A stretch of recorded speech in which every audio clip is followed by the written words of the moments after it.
Welcome to CxO Disruptors. Today we're continuing the theme around sustainability, hot on the heels of COP26.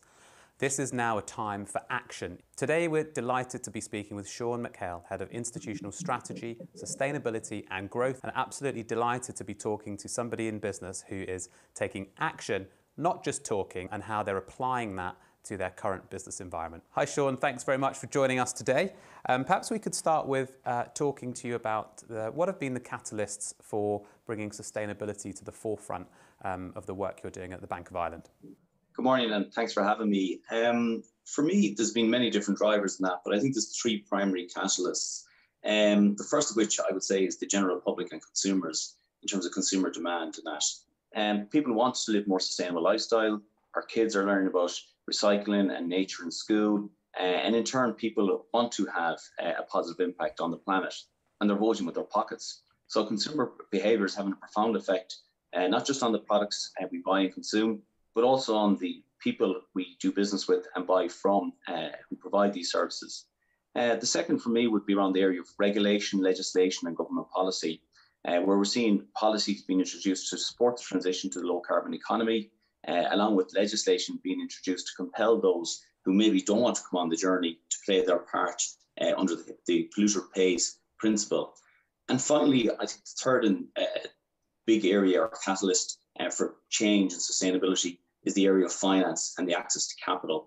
And in this regard, the asset management community has been to the forefront, and we've seen a substantial industry shift in terms of supporting ESG and sustainability. The forestry deal you've completed with the Nature Trust. I would love to hear more about the background of the deal, how it's made up and what you've learned from it. First of all, we were absolutely delighted to bring the deal to market and that.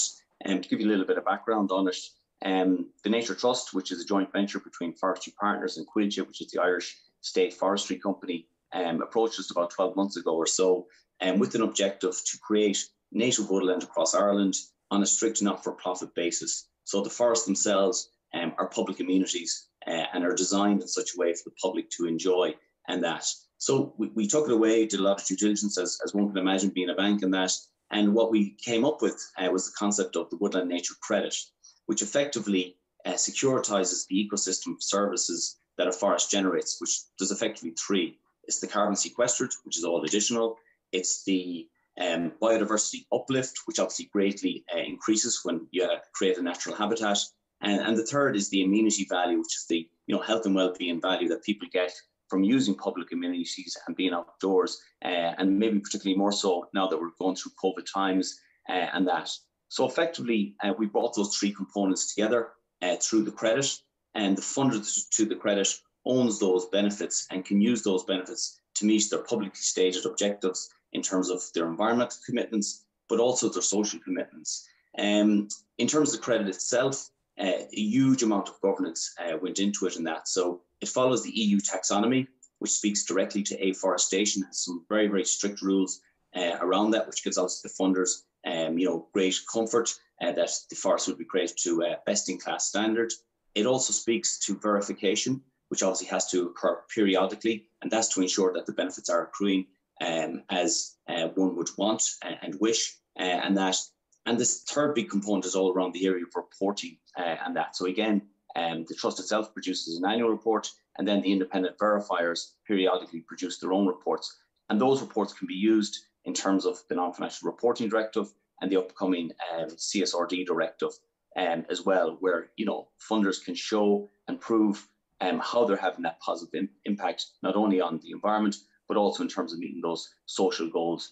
The first transaction will plant over 600,000 trees across 200 hectares, and we're fortunate to have access to come in and fund the first transaction. What were the attitudes of those that were interested in the deal, and how did you educate them on the opportunity? Sure. So because it was a first of its kind transaction, we spent a lot of time socialising the deal with potential funders. Now, we didn't go to that many. What we really did was take as a starting point those companies who had made publicly stated claims of being net zero by a certain date, or who were on the journey of wanting to reduce their environmental footprint whilst having a social objective and that. So we approached those companies, we explained to them the components of the transaction, why it was different to maybe other things that they would have seen in the market, because again, everyone hears about carbon credits. This isn't a carbon credit, and again, what we did was spend a lot of time, walking through the governance, the level of reporting, the level of verification, and that. So for us, this is bringing, I suppose, the whole area of natural capital to a whole new space by raising the standards substantially, and again, that's one of the reasons why we chose to follow the EU taxonomy, because again, that's what defines green across Europe, and will obviously, last and become regulation at the start of next year.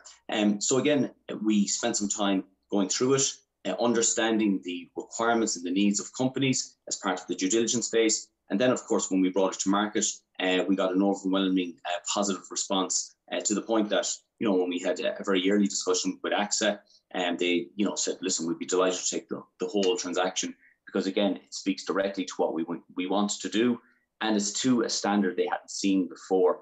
And again, that's why I'm delighted to say that we'll be launching a second tranche in the new year, which will enable the planting of over 1.2 million trees across 400 hectares. And again, each one of these forests is open to the public and is designed with the tracks and the trails and so forth, that obviously the public need to have to be able to enjoy it and that. What are your reflections on the overall financing environment to enable transactions like this to happen in greater volumes going forward? Sure. So I think it's a very, very new space in that. I think, Barclays had some research out on it and that. And I think they said the size of the market was about 500 million or so, which is up from 300 million in 2019. So as you can see, a tiny, tiny market, but is growing quite quickly. And that, for me, the biggest challenge was when we spoke to potential funders, was that they couldn't find projects to a sufficiently high standard, and that they would be comfortable in terms of say, yes, we're funding this, we know it's going to work, and in turn we can use that to meet our environmental commitments. So again, that was refreshing in that. But I guess, like a lot of things, until you've built one and it's done, and that you don't know, and that. So again, that's why we spent, as I said, a lot of time preparing it, a lot of time doing the due diligence, stress testing it, and of course then we did a soft sound exercise where we spoke to potential funders and that, and got a lot of feedback, which was extremely useful in terms of finalising the structure and that.